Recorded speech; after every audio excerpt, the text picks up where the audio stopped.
Y qué mejor manera de ser inspirados a amar que siguiendo el ejemplo de aquel hombre que su vida y sus enseñanzas son el fundamento y la estructura de la espiritualidad que practicamos. Durante esta serie que inició la semana pasada nuestro pastor principal, nuestro deseo es ese, que podamos conectar un poco más con el corazón y la vida de Jesús, y que el corazón y la vida de Jesús sean la inspiración para nuestras vidas. Es normal y es parte de la vida que conforme pasa el tiempo, de repente nos enfocamos dentro de nuestra espiritualidad en cuestiones de estructuras, de creencias, de formas, que son buenas herramientas. Pero creo que siempre es bueno de vez en cuando recordar que al final de cuentas el centro de nuestra espiritualidad va por encima de creencias, va por encima de estructuras, de formas. El centro de nuestra espiritualidad fue la vida y enseñanzas de Jesús. Al final de cuentas, todos somos cristianos, seguidores del Cristo, aquel hombre que caminó sobre esta tierra recordándonos que no hay mejor manera de vivir que vivir amando. Y en esta serie vamos a estar viendo la vida de Jesús a través del Evangelio de Marcos. El Evangelio de Marcos es el primer evangelio en escribirse. Se escribe más o menos en el año 70, 74 después de Cristo, cuando estaba viviendo caos en toda la región de Palestina y de Judea. Se había destruido el templo y en esta época de caos había una esperanza sonando. Y era una esperanza que hace unas décadas había comenzado a ser esparcida y había estado resonando a través de lo que Pablo y su escuela habían estado conectando con las personas. Pablo comienza a escribir por los años 50 después de Cristo su primer carta, primera de Tesalonicenses. Si un día tienes ganas de leer el primer libro del Nuevo Testamento que se escribe, es esa carta, primera de Tesalonicenses. Y después sigue escribiendo sus tratados, sus distintas formas de ir viendo la experiencia del Cristo hasta culminar con Romanos. Romanos es la última carta que escribe Pablo.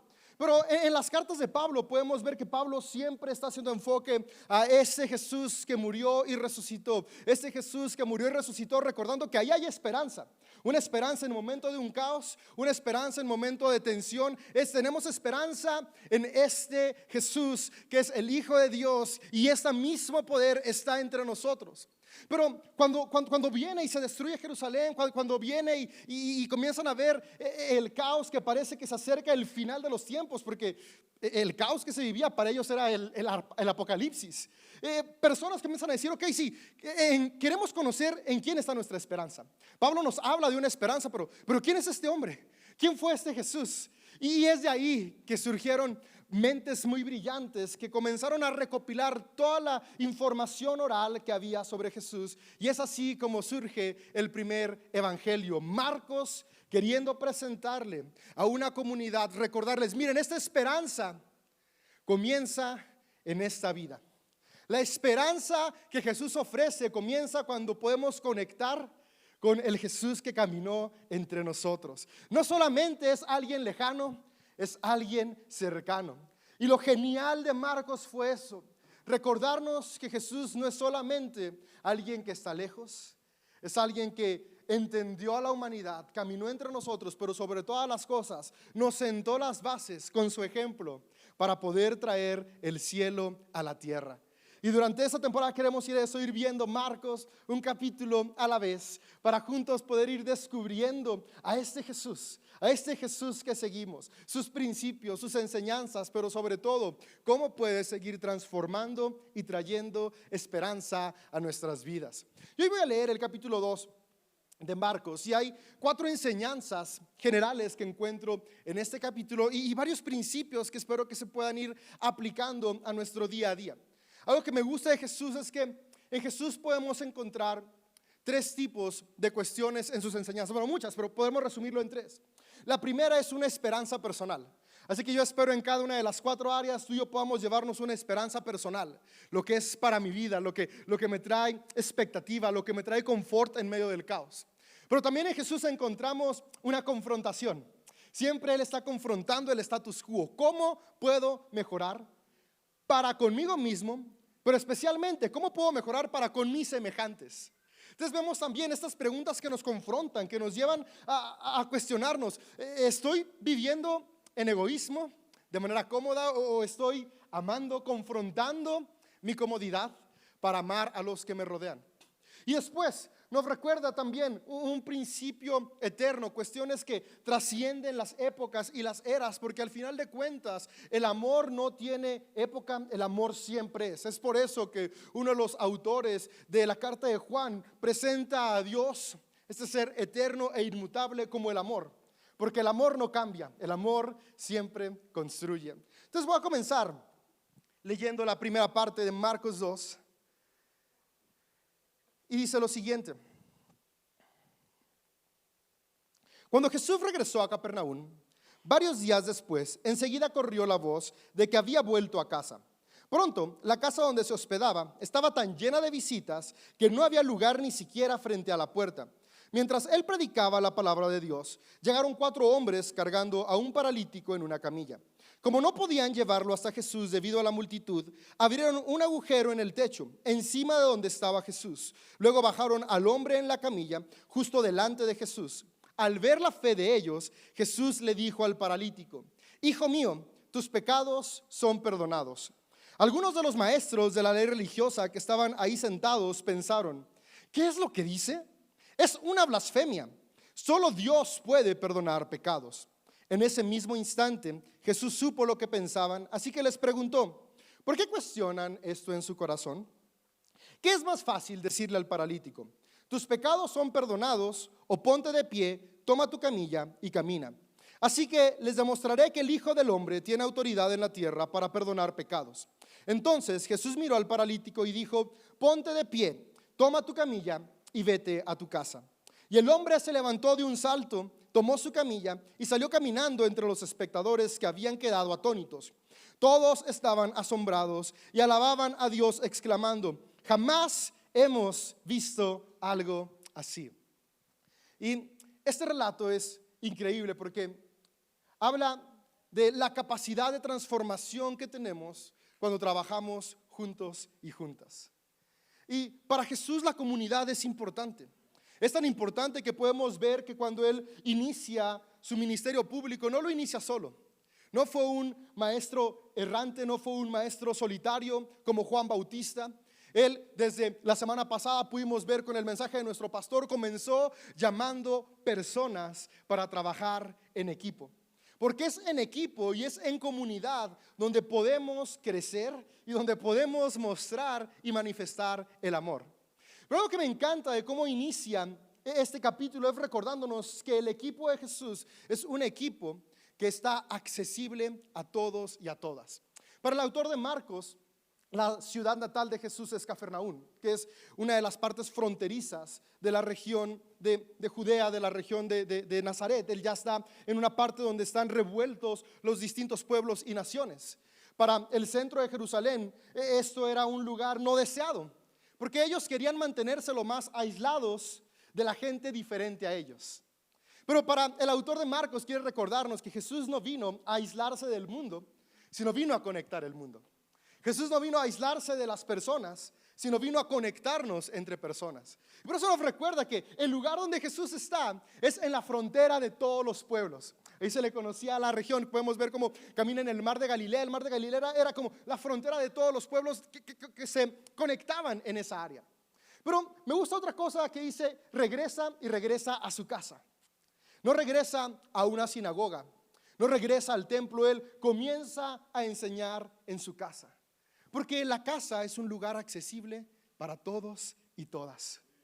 Pero algo más importante es que la casa es un lugar de comunión y es un lugar de conexión. El templo es un lugar de sacrificio en la época de Jesús. Es un lugar para ir a pagar por lo que debes. La sinagoga es un lugar de sistemas rígidos donde tienes que cumplir ciertas normas para poder ser parte. Y si no formas parte de esas normas, no puedes acceder. Tanto el templo como la sinagoga son excluyentes. Ahora, buenas herramientas sí, pero que con el egoísmo se distorsionaron para excluir. Y Jesús viene a recordarnos: hey, yo no vine a estar en un lugar para unos cuantos. Yo estoy en la casa, porque en la casa todos y todas pueden estar.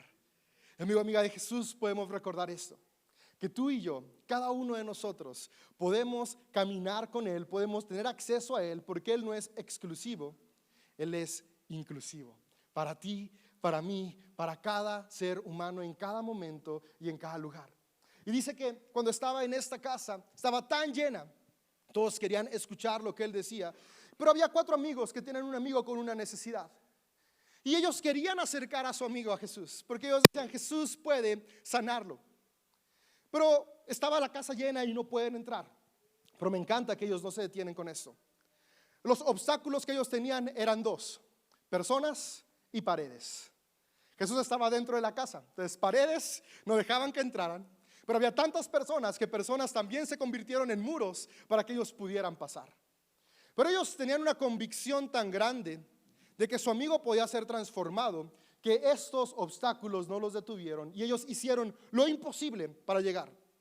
Dice el relato que hicieron un agujero en el techo. Nos podemos imaginar qué fue lo que hicieron, pero hacer un agujero cuesta trabajo. De repente hay unos dibujos que nos enseñan y parece como que era techo de palma, pero desde los vestigios arqueológicos que tenemos, no, eran techos que estaban hechos de adobo, eran techos rígidos, no eran techos fáciles de quitar. Les costó esfuerzo, ingenio, trabajo, convicción, movidos por amor, para llevar a su amigo frente a Jesús. Y dice que hacen el hoyo para llevarlo hasta estar delante de Jesús. Y cuando este hombre está delante de Jesús, las palabras de Jesús les dice, cuando vio la fe de ellos, la fe de sus amigos, le dice al paralítico, tus pecados te son perdonados. Y después vemos aquí cómo entra la tensión, ¿no? Donde los maestros de la ley que estaban también ahí, a veces pensamos que los maestros de la ley eran ajenos a Jesús, pero también eran parte de sus seguidores, porque a Jesús, cuando hablamos que Jesús incluía a todos, aún a los fundamentalistas que estaban ahí nada más buscando cómo generar tensión. Y cuando ellos dicen, ¿cómo perdonas pecados? Me gusta lo que Jesús dice que es más fácil perdonar un pecado o decir levántate y camina. Y es que al final de cuentas Jesús vino a recordarnos que la transformación de nuestro físico, la transformación de nuestra realidad se comienza a experimentar cuando cambia la transformación de nuestra mente y corazón.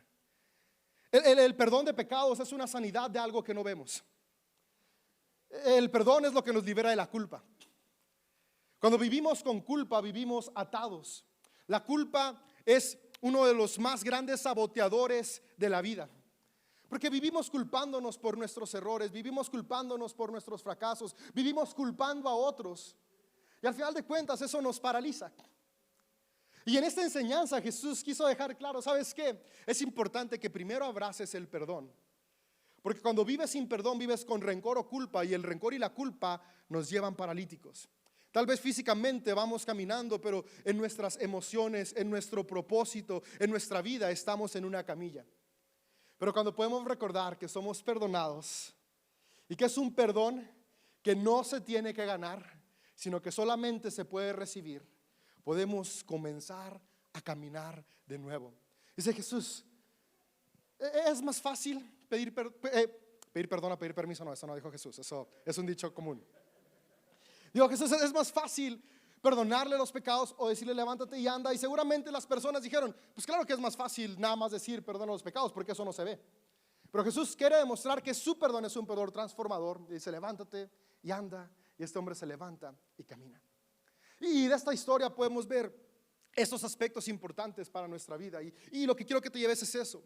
Sabes que el perdón de Jesús, el perdón divino, no es un perdón que se gana, es un perdón que ya está ahí. Tal vez por años hemos vivido atados al rencor por no poder perdonar a alguien más. Hemos vivido atados a la culpa por no poder perdonarnos a nosotros mismos. Y eso nos ha llevado a sabotear nuestra vida. Hoy es un buen día para frenar y poder escuchar esta voz divina que nos dice, hijo, hija mía, eres perdonado, eres perdonada. Y ese perdón como consecuencia nos libera de esa parálisis mental, emocional, espiritual que nos lleva a avanzar en la vida. Jesús sabía esto. Y es algo que quiere recordarnos a ti y a mí el día de hoy. Sabes, los maestros de la ley estaban molestos porque ellos eran los que administraban el templo. Y el templo ponía un precio al perdón. Había un costo, había reglas que seguir, y esto servía para controlar a las personas y para decidir quién sí y quién no. Y esta es la pregunta que nos confronta a cada uno de nosotros. El día de hoy, cuando actúo con mis semejantes, actúo como Jesús, que recuerdo que el perdón es gratuito y para todos, que se da en la casa, en donde todos y todas están. en una casa que está en la frontera de todos los pueblos, donde no se trata de cuál es mi nacionalidad o cuál es mi religión o cuál es mi color de piel. O me enojo como los escribas, que espero que todo se cumpla al pie de la letra, porque deseo tener el control de quién sí y quién no. Esa fue la confrontación que Jesús hizo en esta historia. Nos recuerda que todos somos amados, pero nos anima también a recordar que el perdón divino es gratuito, que el perdón divino es accesible y que no hay nada ni nadie que podamos poner precio o que podamos poner barreras para que otros puedan conectar con Él. Y creo que con esto cierra esta primera historia. Un hombre con una necesidad, con dos barreras, paredes y personas. ¿Cuántas veces paredes que son estructuras han sido barreras para que personas puedan experimentar el amor divino? Y no solo en la iglesia, también en la familia, ¿no? ¿Cuántas veces la familia es tan hermética y tan cerrada que si tú no estudias tal carrera, no recibes el amor pleno de papá y mamá? La familia es tan hermética y cerrada que si tú no te vistes de cierta manera como a papá o mamá le gusta, no puedes conectar. Es tan hermético porque si tu hijo no aceptas que tu papá y mamá piensan diferente, no quieres una relación con ellos. Y creamos estructuras y paredes, creyendo que si eres más joven sabes más porque tienes cosas más nuevas, y creyendo que si somos más grandes sabemos más porque tenemos más experiencia. Cuando Jesús vino a recordarnos, estructuras dividen. Ahora, no estoy diciendo que se eliminan, son necesarias, pero jamás deben estar por encima de la necesidad de las personas. Paredes. Yo creo que podemos ser una comunidad espiritual donde las puertas son más grandes que las paredes. Las paredes sostienen lo necesario para funcionar porque estructuras son necesarias, pero jamás van a estar tan altas o tan cerradas que nadie pueda entrar. Pero la segunda obstáculo, y este es el que más nos reta, no eran paredes, eran personas. Personas que estaban tan amotinadas que no se dieron cuenta que a su alrededor había alguien con más necesidad. Personas que estaban de pie, que por querer estar más cerca de Jesús ignoraron al que no podía pararse. ¿Cuántas veces en nuestro afán de querer estar más cerca somos obstáculo para quien quiera acercarse? ¿Cuántas veces en nuestro deseo tal vez genuino, pero al final de cuentas egoísta, de querer estar mejor, cerramos los ojos para el que necesita? En este pasaje podemos ver en Jesús a alguien que quita obstáculos, estructuras y juicios personales que limitan a otros. ¿Por qué? Porque vamos a recordar esto: el perdón de Dios es gratuito y para todos. Un perdón que el día de hoy a ti y a mí nos capacita para levantarnos, para avanzar. Yo no sé cuál área de tu vida el día de hoy se siente frenada o estancada, pero lo que yo sí sé, amigo, amiga, es que hoy puedes salir consciente de que eres perdonado y perdonada, de que Jesús te ama, de que hay esperanza para ti. Puedes volver a caminar, podemos volver a avanzar. Y de esta parte de la vida de Jesús, vámonos con eso. Jesús vino a recordarnos: el perdón es para todos, pero el perdón de Dios es un perdón que transforma, no un perdón que simplemente está ahí para echarle como un curita a el rencor o la culpa, sino un perdón que cambia la culpa por responsabilidad, un perdón que cambia el rencor por amor. Y eso nos va a impulsar a avanzar.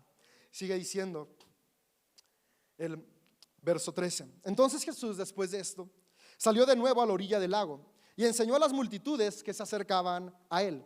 Mientras caminaba, vio a Leví, hijo de Alfeo, sentado en su cabina de cobrador de impuestos. Sígueme y sé mi discípulo, le dijo Jesús. Entonces Leví se levantó y lo siguió. Más tarde, Leví invitó a Jesús y a sus discípulos a una cena en su casa, junto con muchos cobradores de impuestos y otros pecadores de mala fama. Había muchos de esa clase de gente entre los seguidores de Jesús. Cuando los maestros de la ley religiosa, que eran fariseos, lo vieron comer con los cobradores de impuestos y otros pecadores, preguntaron a los discípulos: ¿por qué come con semejante escoria? Cuando Jesús los oyó, les dijo: la gente sana no necesita médico, los enfermos sí. No he venido a llamar a los que se creen justos, sino a los que saben que son pecadores.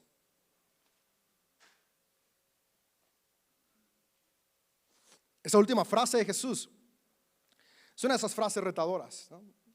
Porque creo que en algún punto de nuestra vida, de repente llegamos a creernos justos. Llegamos a creernos mejores moralmente, mejores espiritualmente. Y esto es muy retador porque justamente Jesús está recordando que ese no es su blanco. Y no es porque al final de cuentas esté diciéndonos que no formamos parte de él, es porque al final de cuentas quiere recordarnos que de diferentes maneras todos y todas tenemos nuestros puntos a trabajar o debilidades. Y el hecho de que mis debilidades sean diferentes a las tuyas no me hace mejor que tú. El hecho de que tus fortalezas sean diferentes a las mías no te hace mejor que yo. Y al final de cuentas el pensamiento del templo era este: como sabemos más de la ley, como seguimos más rituales, somos justos, somos mejores, lo merecemos.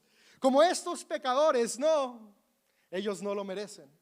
Pero Jesús viene a recordarnos que todos lo merecemos. Y en esta historia hay dos cosas que el autor de Marcos es un genio, que lo conecta de una manera muy muy buena. Comienza poniéndole por nombre a este seguidor de Jesús, Leví.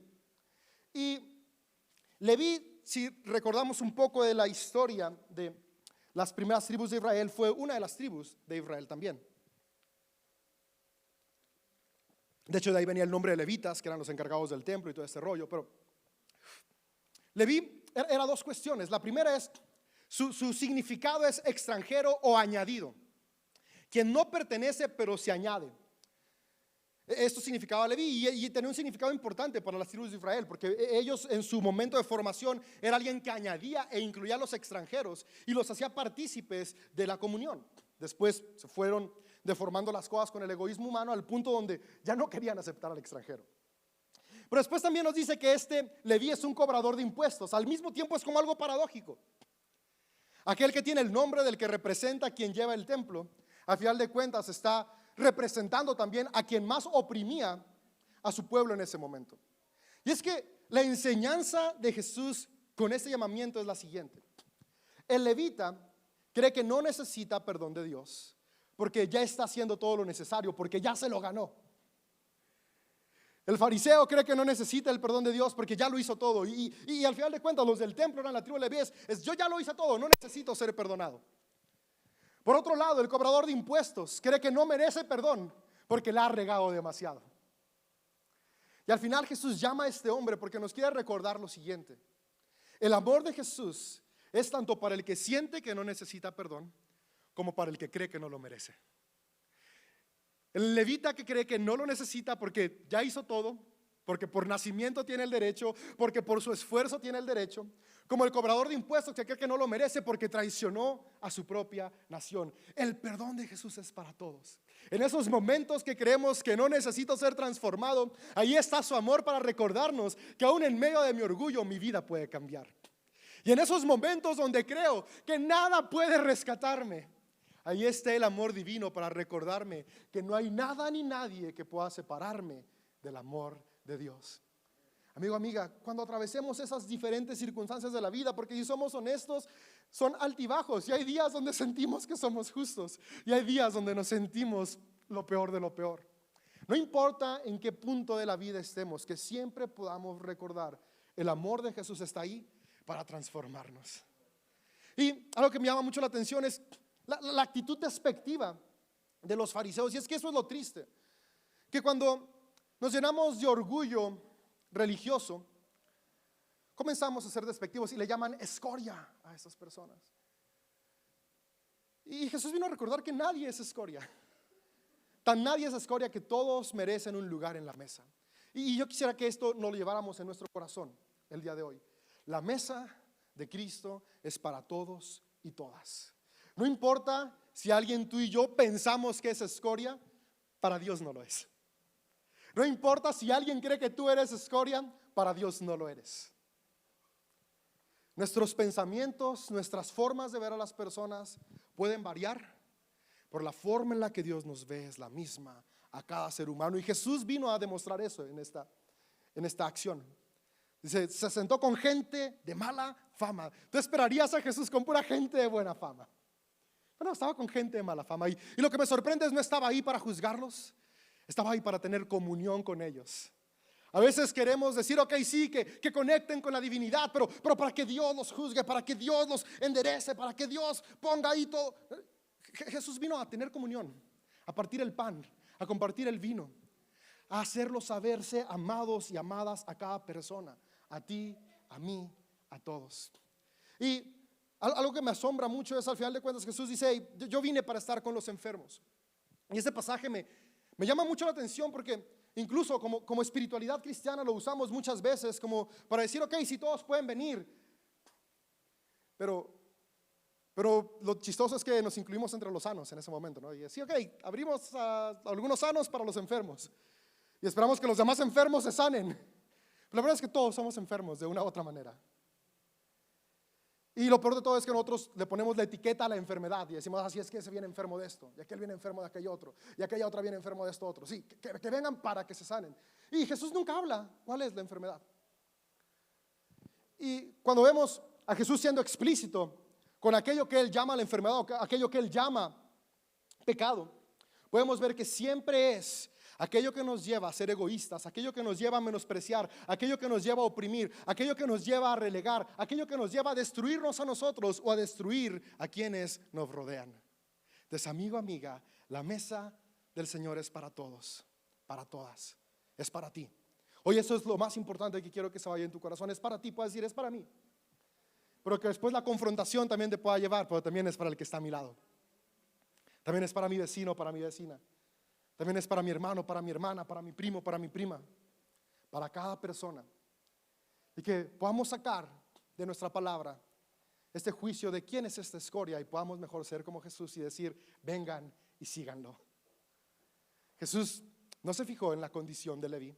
Jesús simplemente le dijo, sígueme, y comió con él. Vamos a hacer vida. Es en el día a día que hay transformación.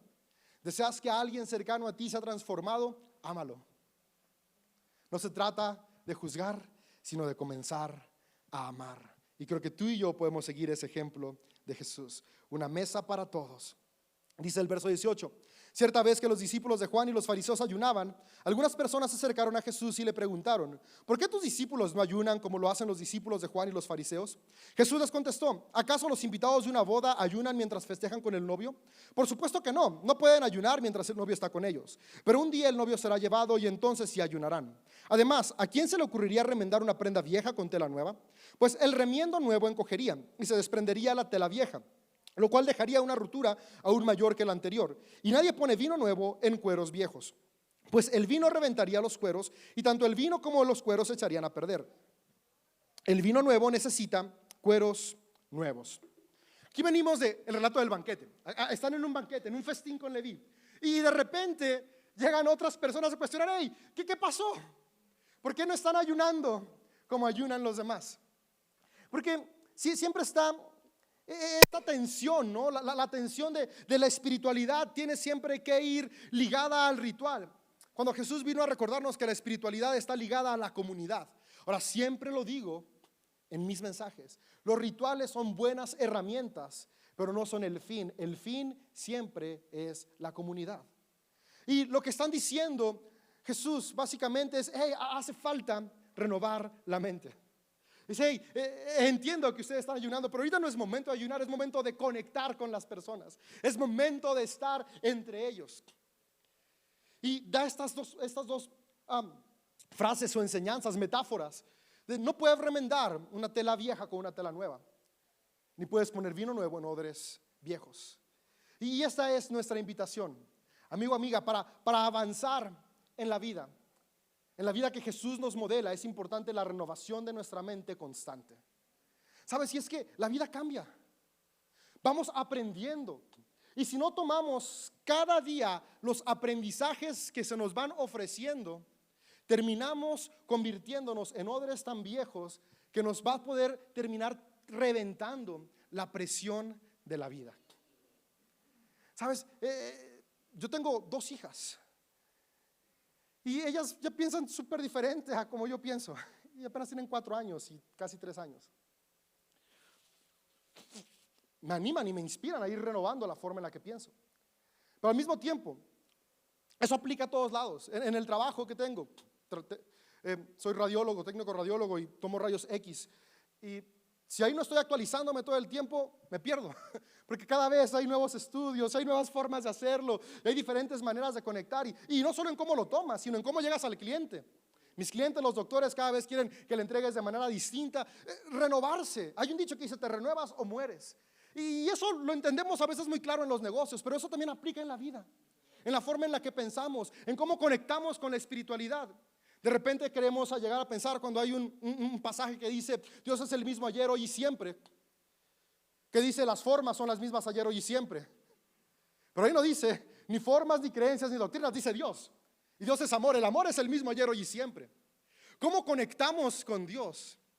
Va cambiando de acuerdo a nuestras temporadas de vida. Y lo que Jesús vino a recordarnos es eso. Los fariseos y escribas se habían quedado en las formas del pasado, que creían que conectaban con Dios, pero estaban desconectadísimos de Dios. Y la invitación de Jesús es esta: no nos desconectemos de la experiencia divina que podemos tener cada día por aferrarnos a paradigmas del pasado. Y estos paradigmas son personales, para cada quien son diferentes. Tal vez yo hoy tengo cierta forma de orar que ya no me funciona y mañana me va a funcionar, pero que la que ayer me funcionaba hoy te funciona a ti, y la que hoy me funciona era la que tú hacías ayer. Y es que esto es algo bueno que podemos ver en Jesús. Jesús por eso no vino a instituir formas, sino vino a recordarnos que lo importante es lo que hacemos. Renueva lo que haces, renueva tu conexión con Dios, renueva lo que crees de la espiritualidad, renueva la perspectiva que tienes de Dios, renueva la perspectiva que tienes de ti mismo, renueva la perspectiva que tienes de lo demás. Y podemos seguir avanzando, que seamos siempre tela suficiente para que se siga cortando la historia de nuestra vida, que podamos ser siempre odres preparados y listos para recibir este vino nuevo. ¿Qué es estos nuevos respiros, estos nuevos procesos de llamado, estos nuevos aires de esperanza? Que no nos quedemos frenados, que no nos gane aferrarnos al pasado, que estemos dispuestos a renovar cada día nuestra mente. Y cierra el pasaje: cierto día de descanso, mientras Jesús caminaba por unos terrenos sembrados, sus discípulos comenzaron a arrancar espigas de grano para comer. Entonces los fariseos le dijeron a Jesús: mira, que tus discípulos violan la ley al cosechar los granos en el día de descanso. Claro, ¿no? Los seguidores de Jesús, quienes esperaría que menos leyes violaran, apenas vamos en el capítulo 2 y ya han violado un montón de leyes. Pero es que al final de cuentas vamos a terminar de leer y vamos a ver el énfasis de Jesús, que está por encima de las normas. Ahora, cuando digo por encima de normas, no me refiero a normas de sana convivencia, sino normas de opresión. Y ahorita podemos ver la diferencia un poco. Dice: Jesús les dijo: ¿acaso no han leído en las escrituras lo que hizo David cuando él y sus compañeros tuvieron hambre? Entró en la casa de Dios en el tiempo de Abiatar, era sumo sacerdote, y violó la ley al comer los panes sagrados que solo a los sacerdotes se les permite comer. Y también les dio una porción a sus compañeros. Después Jesús les dijo: el día de descanso se hizo para satisfacer las necesidades de la gente, y no para que la gente satisfaga los requisitos del día de descanso. Así que el Hijo del Hombre, que es Señor incluso del día de descanso. De nuevo, tenemos a sus discípulos generando controversia por lo que hacen. Pero aquí es algo muy importante. En la época de Jesús se había vuelto tan riguroso el día de descanso que incluso se ponía en peligro la vida de personas. ¿Y cuántas veces hemos sido tan rigurosos con reglas que un día fueron creadas para bendecir, que terminan convirtiéndose en métodos de opresión? Lo que Jesús está diciendo es eso: las personas siempre van a ser más importantes. Las personas siempre van a ser más importantes. ¿Y sabes qué es lo hermoso de esta frase? Que tú eres parte de esas personas. Tú, yo y cada ser humano siempre vamos a ser más importantes. Esta frase debería ser de esas que nos supiéramos de memoria los seguidores de Jesús. El día de descanso se hizo para el hombre y no el hombre para el día de descanso. Las doctrinas se hicieron para el hombre y no el hombre para las doctrinas. Los dogmas se hicieron para el hombre y no el hombre para los dogmas. Los rituales se hicieron para el hombre y no el hombre para los rituales. El día que una doctrina, un dogma, una creencia sea un obstáculo, ese día tenemos que avanzar sobre él como Jesús avanzó sobre él. ¿Sabes? Es triste como es conocido, al menos en Latinoamérica, cómo la espiritualidad cristiana divide más familias en lugar de unirlas. Y lo más irónico es que México es un país cristiano, hablando netamente, que somos católicos, evangélicos, protestantes, testigos de Jehová. Pero cuando alguien abraza una forma diferente porque le funciona, se crea barrera. Y la creencia comienza a oprimir a la gente en lugar de que la creencia sirva a la gente. Jesús vino a recordarnos que en lugar de separarnos, estamos llamados a unirnos. Jesús vino a recordarnos que las estructuras, las herramientas sí son buenas, pero usémoslas para construir puentes y no para levantar paredes. Que en cada área de nuestra vida, amigo, amiga, podamos recordar esto. Porque recuerda, esto no solo aplica a la espiritualidad, aplica a todo lo que hacemos. Y si en cada área de nuestra vida nos comprometemos a buscar que las herramientas construyan puentes en lugar de paredes, vamos a poder avanzar juntos, y juntos siempre es mejor. Que en lugar de estar buscando quién tiene la verdad absoluta, porque esa era la pelea entre fariseos y escribas, saduceos, quién tenía la razón, podamos ser como Jesús. Que a Jesús no le interesaba quién tenía la razón, sino cómo puedo amar más.